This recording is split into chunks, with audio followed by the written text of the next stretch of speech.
everybody. Let me introduce you here to Jerry White. Jerry, can you tell us about your background? My background's in physical therapy, athletics. I coached at the international level in swimming and triathlons, but also in physical therapy, did a lot of work with pediatrics and orthopedics, amputees, unusual pain syndromes. All right. Established for the Shriners Hospital system in the United States, or the Human Performance and Gait Analysis Lab back in the 80s, and then was the chief researcher there, then was an adjunct professor of biomechanics, physiology, and neuroanatomy. Went on to coach and work with athletes at the international level as well. Nice. Okay, there's a little background noise, but I think this will work. Okay, fantastic. So we want you to demonstrate, what do you have there in that tube? What is that? Isn't better than dirt, I'll tell you. This is called Renu 28. It's a concentrated form of redox signaling molecules. And if you look at what is redox signaling, go to PubMed, you'll see there's over 17,000 articles, so it must be fairly important. It's really looking at the comparative analysis between reducers and oxidizers that the body puts off, in this case from the Krebs cycle. And as it burns sugars and fats to make the energy that makes you live, without which you and plant cells and animal cells and bacteria, there would be no life in any cell at all unless they made their own energy through the Krebs cycle or anaerobic glycolysis and the electron transport train. Don't forget that. But basically, you do it in these little factories that we do it in. The mitochondria, the hottest thing in research right now. And what we know is that these molecules are a result of using the salt and the water in the cell, in the mitochondria, as a catalyst to those reactions. And so as the reactions occur, taking it from a 6-carbon to a 5-carbon to a 4-carbon sugar and breaking it down, it has to have help. And so these molecules are coming from those original salt and water molecules, and they're broken up and then reconfigured. It's spun off like exhaust out of an internal combustion engine. And so it's a kind of one of the aspects of it is a comparative analysis of the balance between the reducers and the oxidizers. That kind of sets up like a binary language for each of those that can tell when we're out of homeostasis, when the body needs to go back into it, and it becomes a portion of a signaling language. And that signaling language is fairly vast. It's unbelievable. You can get into it all you want to and drive yourself crazy. But for now, we're going to take a look at practical applications to kind of do a discovery right here, right now. Because the more we get into that, the deep science, it gets really awesome for people who like deep science. Such as my yourself, wife would probably want it. You've been a science professor, so just so you all know, this is where all this chemistry talk comes from. But it's cellular signaling. Cellular, and this really what we're going to show you now is I'll just kind of zoom out here, and we'll take a look at one aspect of when the body is out of coordination, it's not communicating properly. Why would it not communicate properly? Well, there's probably a bunch of reasons, but we live in an environment today where you get exposed to more toxicity in 15 minutes than someone living 100 years ago would have gotten an entire lifetime. You have more need to adapt than ever before. But we have a much greater kind of resistance to adaptation because we don't sleep right, we don't exercise, we're dehydrated, we've got poor nutrition, lack of nutrition, radio waves, microwaves, and light pollution, sound pollution, poison in the air, poison in the water, we've got GMOs. None of them are going to kill you by themselves, but they sure can make you confused. So we're going to take a look at one of those areas where we see the body's just going, okay, I'm going to challenge, and it's going to accept the challenge and try to keep her from falling over. Perfect. Show us what this redox. Normally what I do is I like to tell people that the most important testing that you're going to do is on something that matters to the person you're testing. Everything else just sort of becomes theoretical mumbo jumbo, and they don't want to listen anymore, and they stick their fingers in theirs and they say, I'm not listening. But I am going to show you just sort of this is general. You can use it however you want. What I want you to do is to stand and face me, put your arms out front, elbows locked, one hand on top of the other like this. And your job is to stay stable so that when I push up, you don't let me. Some people get confused, and I don't want you to get confused. I had a guy the other night, very powerful, and I said, when I go to push up, and he tried to squish me through the floor. Not necessary. I just want you to do that. And I'm going to be looking for the response here to, well, you know what, if you do this for real long, they're going to fall over. And so their body's going to say, maybe we ought to try this. 3, 2, 1, as I press up, do you feel a change in your toes? They went up. They went up. And so we're looking for the most common responses. Let's try it again so that the film can see it. 3, 2, 1, resist. And her toes go up. I saw that, yes. And it doesn't take very much. And many of you will just go, whack! They will fall over. You'll win. It'll be stupid. We're looking for a small change in the dorsiflexion for those therapists that are watching this. And we're just looking for just elicit the response. 3, 2, 1, resist. And the toes go up. She leans backwards. It's just, yes. Now, some people are so scared of falling over that they just don't hold their shoulders steady. Others will arch their back to try to stay up. But the most common thing I'm looking for is a small amount of pressure to see if their toes up. Perfect. If you have somebody who's got neurologic damage, they're going to get a much greater reaction. It's a hyper-reflexic reaction. Okay. So here's what I would tell somebody when you first get started with this, is say, when you hold your arms out front, my job is I'm going to try to see if your body uses a reflex just to respond to a challenge, or if it uses a complex series of reactions. A reflex would tell us that it's just doing it on its own and you're out, you're checked out. So we saw that reflex reaction. So again, as I pressed up, you went back and your toes went up. So that's a reflex, just naturally happens. The second one is, I want you to hold your hands like this, and when I go to press down, your job is don't fall forward. Okay. 3, 2, 1, don't fall forward. And she tends to fall forward. It doesn't Right. take a whole lot of force in her case. There's some people who'll be a pillar of steel and they don't move. It's not a good test for them, right? Because that's not their problem. But 3, 2, 1, don't fall forward, and she falls forward. And that makes sense. Or you'll see them go way up on their toes. That's the opposite, but it's all a reflex. A reflex occurs when the signal gets a stretch in your calf back there, it goes to your spinal cord. It meets one junction box, splits in 2 directions. One of them goes back down to your feet and pushes it up so you don't want to fall forward, or whoop, whoop, whoop, whoop, whoop. You got to pick your feet up and you don't want to go backwards. Mm-hmm. It is a reaction, but it's not the most effective reaction. If you think about how you learned to walk as you were growing up and do balance and lift things and all that stuff, so you can come up with a different reaction. So you got those in your mind, right? Third one that I like to do is just, I'm giving you an encapsulation of some things to try. Try them. Right. Try to be unbiased. Don't get crazy. It is not a strength test. Okay, yes. That's not what it is. It's not, a lot of people call it a balance test, but I like to just differentiate. Are you going to use a reflex, which is one synapse, one connection in the spine? Or is it a complex, which means that the rest of the signal, one of them goes back to your feet and pushes it down or up. The other one goes up to your brain, and then it starts hitting junction boxes. And it goes into, oh, that's my feet, or it's my legs. And then it goes, oh, another branch goes to that's feet. And then it starts comparing, what's my life experience with going out of balance like that? And then it says, what kind of strategy can I put together by doing some more synapses? And then it says, now we're going to fire these muscles in these orders and make a correction for it. You don't have time, right? You got to get that foot up or that foot down. But I will tell you that we will look for a change in that, okay?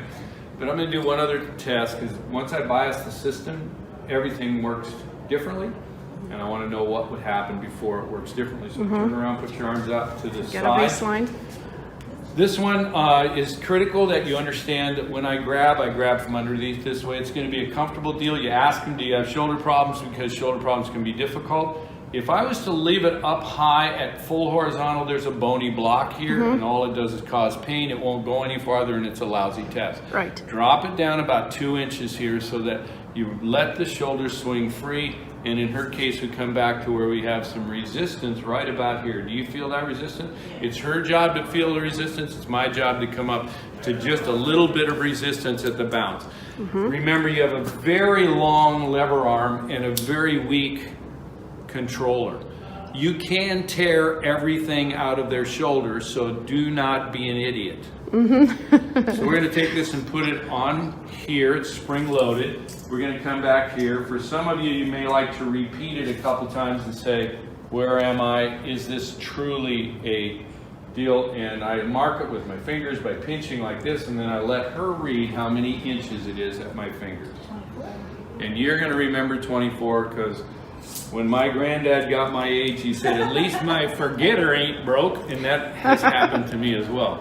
So I can tend to forget stuff. So you were 24 inches there. Okay, so turn back around and let's take this. Now what I want to show you is that if we have a change in the communication speed and quality, you might see a change in how you figure out in your head to control that balance. So go ahead and, this is the hard part, stick your finger out, or you can have multiple fingers if you choose. That's a style point. And I'm going to take this and I'm going to put it here. And what I would say in this case, just go with me here. I'd say just either put it on the back or the front of your neck. If you want to put it on both, do either one. Just slide it here and wipe it back here. There are some who say that it must be swiped along the carotid arteries. You know, I really used to think that, and so I taught that, and I think if you're trying to deal with taking the blood flow directly into the brain, it's probably the best shot, because it goes through the carotids and the vertebral artery into the circle of Willis, and you get a straight shot without having to go through all the way around the loop and then go back through the kidney and the liver and break it down. Why would you want to do that? So we'll just take a straight shot. But in this case, we're just putting it on there. Right. And I want to show you that it doesn't take very long, so put your arms out front like we did before. We're going to see what is your reaction. My job, and if you're doing this, I want you to be very careful to realize that as the tester, your mouth will move and say things. It will say, okay, 3, 2, 1. Now as I push up, you resist. There's the same force. My mouth said, there's the same force. Each of your mouths will say, there's the same force. When you push the force, watch the feet. Now I'm going to double the force. Now I'm going to go 4 times the force. Do you feel your abdominals kicking in? And your feet She's didn't go completely up? stable. No. I've never done this test before. Yeah, no, So- we've never done the test on her. This is their first time. What are we surmising here? What if there's a communication improvement to the extent that you're making a number of different synaptic checks, figure it out, come up with using your center of gravity, moving it instead of your toes, kicking in your abs and a whole host of other muscles, and you're doing it as fast as you used to do the reflex. Remember, in developmental neurology, you first must override the primitive reflexes, and so we're overriding reflexes. Let's try this one. Hold your hands like this, and as I press down, your job is don't fall forward. 3, 2, 1. There's the same force, double, 4 times, and you'll notice that she doesn't fall forward. Usually you'll see some sort of shocked look on their face because it doesn't make any sense. Many people will contrive this as, you just got really strong. Oh, what the heck? I'll tell them, yeah, you're strong. Go out there and pick up the front of your car and I'll change the lug nuts on your car. But more what's happening is that you're doing a much more mechanically appropriate response based on life experience. And if I was to take 3-dimensional motion analysis, it's very clear from experience, because I had a 3-dimensional motion analysis system, that what we're seeing is we're seeing her move her center of mass. That's all we're doing. Instead of choosing to lift or to push down with the feet, she's saying, my life experience tells me that if I just move my center of mass a little bit forward, I'm going to put it over the base and it's going to hold me a lot more. So it seems like it's kind of bloody magic, especially every time you do it, people's eyeballs. Essentially, would you say it's cellular communication and she's processing reactions faster? Kind of? Yeah, that's a great way to put it, because it doesn't require so many syllables and you'll be done faster. Right. Okay, now you want to see what Okay, happens so to the your other one I arms. would like to do is maybe take this and put it on your finger, and put it on your just under your collarbone on each side. Here. And these are muscles that have to do with tension. And they had some tension in that one where under your collarbone right there. And then just turn around backwards. And remember our number, 24. Is that 24, right? yeah, 24 inches from before. She's like the accounting department that's going to tell us exactly. Now here's another twist to this. She's going to tell me when to stop. Okay. So I'm asking her, you're going to ask me to stop when you feel about the same level of tension that you felt before.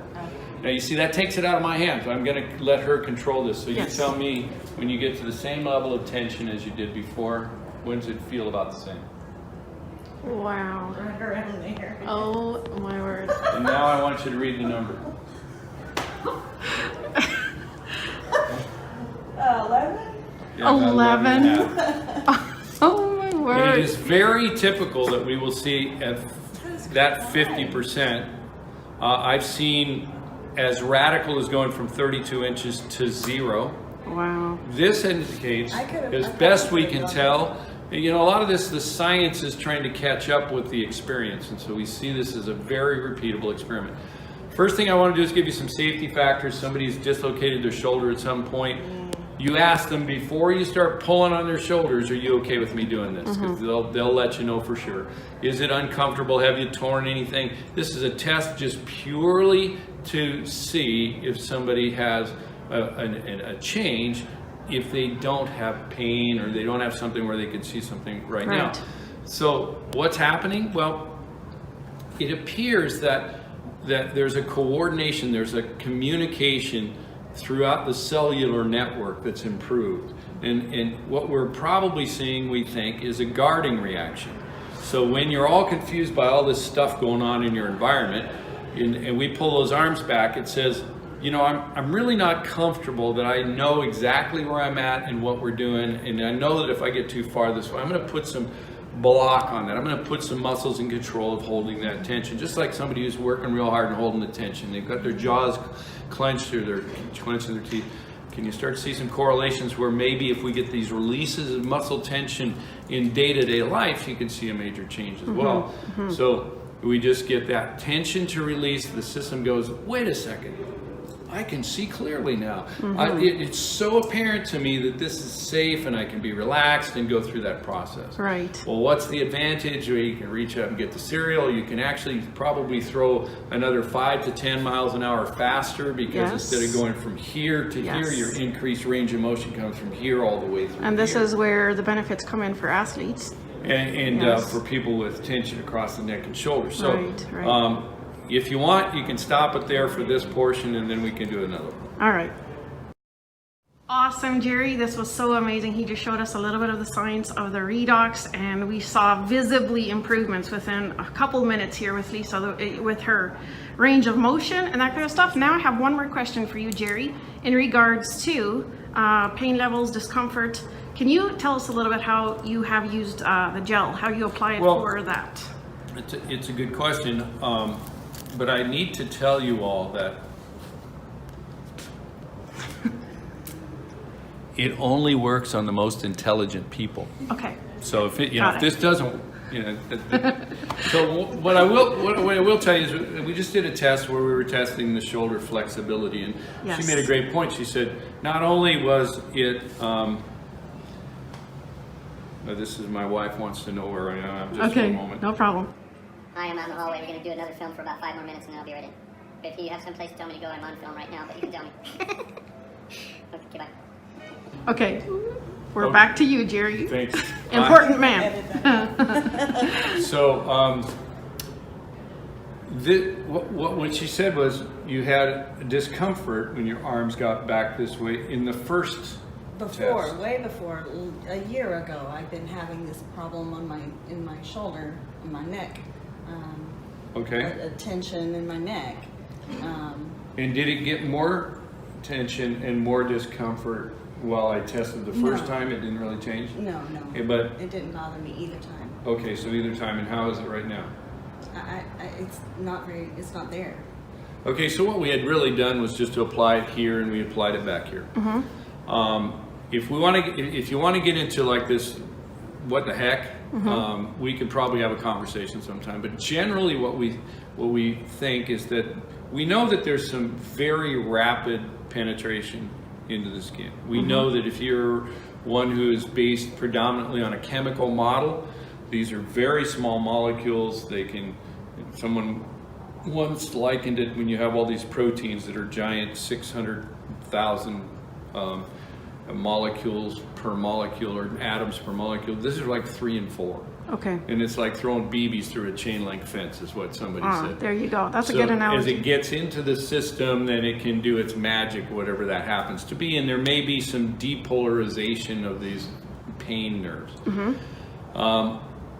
Most of the time, it's my opinion that an awful lot of what we're going to show you next and some of the movement patterns and some of the things that change is a result of an improved muscle firing order. And for those of you who've worked on the force couple of the shoulder, you know that we have 6 different muscles that have to fire in the right order for the shoulder to move functionally through. And if you get the order wrong, somebody's going and pulling it on something that is not set up in the right position, and there's a lot of discomfort from that, or binding or pinching. So if you just simply were able to communicate to the system the proper order, it would stop doing that. Okay. And so what I want you to do now is to just, if she says she comes to us with a lot of tension up in the shoulder and neck, let's do some logical stuff. Okay. The most important tests to do are the ones that are tests that the person is complaining about. And so I want you to turn your head to the right and see if there's any restriction. You try to go as far as you can. That looks pretty good. And turn to the left, any restriction there? And usually in all the way, like you did before. But can you see there's a restriction here? And there's a motion restriction, probably 4 inches. You want to go chin to the shoulder if you were measuring it. And then tilt it to side, like tilt being this ear to this shoulder, and you tilt the other way. These are just motions that you can do. You can go head forward, head back, and say, does that cause you to have the symptom? Measure everything first if you can. Even if all the measurement is just go to that position, give me a score. So how far? 4. Okay, good. And if there was, like this time when you're standing here and you turn your head this way and we knew it was restricted, kind of point to where your chin is pointing. Okay, and so you see that point on the wall because that's what we're going to work with. And then if we apply it and she had a change, then we'd see she'd be able to get a visual, and everybody in the room could get a visual that there was a change. Can I interrupt, ask a quick question here? Yes. So basically, you would start with getting a baseline for range of motion with what you just did right now, and also pain levels, right? Absolutely. Okay, all right. I want to get everything I can that's measurable. Right. Because when we come back to compare things, people's perceptions of pain are very different, one person to the next. Right. And so we want to be careful to allow them to be in control of that concept. We don't really understand their pain as well as we might. So that's the neck, and that's a movement deal. Let's say we have this one's very common.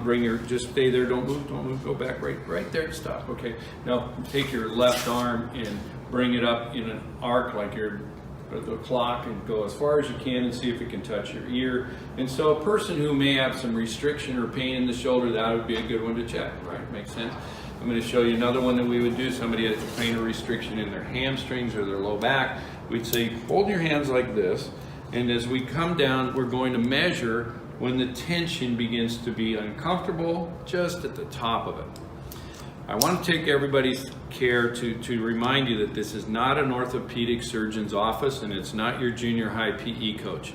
You're not required to hear a ripping sound as you go down and feel blood pooling in your ankles. It means all you're going to do is to come down to where you feel a little resistance and say, if I went a little farther than that, it'd be uncomfortable. So at that point, we established that she's this many inches from the floor, which is 8 inches there. And if this was a back problem or hamstrings or something, then you're now functionally able to compare this to that number later. Okay. And then the next one, which is one of my favorites, I'll just give you all these. She's already juiced up, so it won't have as much effect on Right. some of these things as it might, but turn Because sideways. you already had the gel, yes. Your hands are now down to your side this way, and I want you to watch that, whether it's the hip, the ankle, or the knee. Any flexion that's restricted will keep my hands from getting closer and closer to the floor. So there's my measurement point. I can measure your fingertips to the floor. And where do you feel the restriction? My calves. In your calves. Okay, you got tight calves. So we're going to measure that, and we know 8 inches on the lean forward, and we got 23 inches from the floor here. Now, it could be the calves, it could be the ankle, it could be the knee, it could be the hip, whatever it is for that person. And then I'm going to take, on this particular deal, I used to try to tell people, put it here, put it there. I'm a physical therapist. My wife said, stop doing that. Anybody can do it anywhere they want for anything they want, because if we can do that at home, we're going to be better off. Right. So I want you to apply it where you think you need it for your squatting position. Where would that be? You said something was getting tight. Calves. Oh, now that's an interesting I thing. have my jeans on. Well, try pulling one up, see if you can get at it here. I'm not supposed to help, but let's see if we can get up there. I knew she was wearing those stretchy ones. That'll work, that'll work. So we really had pointed out in the previous one that you do not have to exactly hit it on any given spot particularly. For some reason, this stuff just works. Now we recommend with pain and oftentimes with restriction that you do it 3 applications in 5 minutes. Let it, and you know what? Here's a secret. It's mostly because people think it takes this long for something to absorb and go through the system, and if it works any faster than that, it seems like stupid magic, and it's not Yes. true. And so we just kind of sit around and tell stories and do stuff, and then if it's long enough time has elapsed, so if it actually worked, but let's just take a look at it. So you can do it 3 times in 5 minutes, or you can just cut to the chase Yeah, and so get after it. Sometimes, most of the time, you can see an effect to start with. So we're going to measure that. You feel like, come down to where you feel this, where it stops, and okay, come on back up. Was that similar to where you were before? Where was our number? Do you remember? 24. It was 24 again, I think. You can tell by rewinding the tape, but right now Something. you're at. 15. 15. Oh, you're Now, Wow. see, she had a perfect example of this, because I've had people that would tell me, I have pain in my wrist. This lady in front of 450 people, and she goes, I said, well, can you show us? And she went, and it was about 15 degrees of motion. So we went through it 3 times in 5 minutes and brought her back up, and we said, can you, and a big camera out there and everybody was looking at it, and I said, did you have a change? Let's take a look. And she goes, it hurts as bad as it ever did. Oh, way up. Oh, And so no. in her mind, she still had the pain, so there was no change. And so we just said, we were lucky enough in that case to say, I know that she's probably going to do something crazy here. So I laid her hand and arm on the table. Bring it up. Oh, it's killing me. And then just simply measure from the fingertip to the table. It was 1.5 inches. Wow. And when we got up here, it was 7 inches. Oh, my God. And she then began to realize that works like crazy. Now, before she would have walked away and said there was no benefit to what we just did. Yeah. All right, well, that's just something to throw out there. You can figure out all kinds of different ways. Test first, allow them to apply it where they need it. Best results 3 times in 5 minutes. Especially for pain, yeah. or Especially for discomfort. pain. Yes. And then wait another 5 if it does after that. You can also try it on tingling, numbness, pain, balance, range of motion. And if you can get measurable results all the time, I suggest that after 10 times of having an effect, you can give up on the idea of trying to go out and wait until somebody does a double-blind placebo-controlled study, because you're in control of your own life. Right, exactly. Right.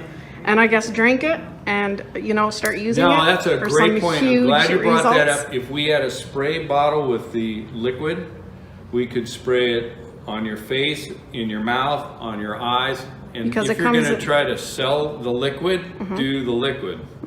You could even have them take a sip of it. Whatever you have, do that or you can apply the gel. The gel's easy to carry in your pocket, liquid's not so So easy. the Redox comes in the liquid drink and the topical gel. Now, this Perfect. is a response. I better give this last disclaimer. In my mind, this is a communication response on the global outside the body stretch reflex system that changes instantaneously. Now, there's millions of other types of responses your body has to do, and if you read the back of the bottle, it will tell you that it turns on the observer genes that allows the cells to understand what's happening and what's changing, and to communicate to other observer genes, and other observer genes turning on the whole city at once.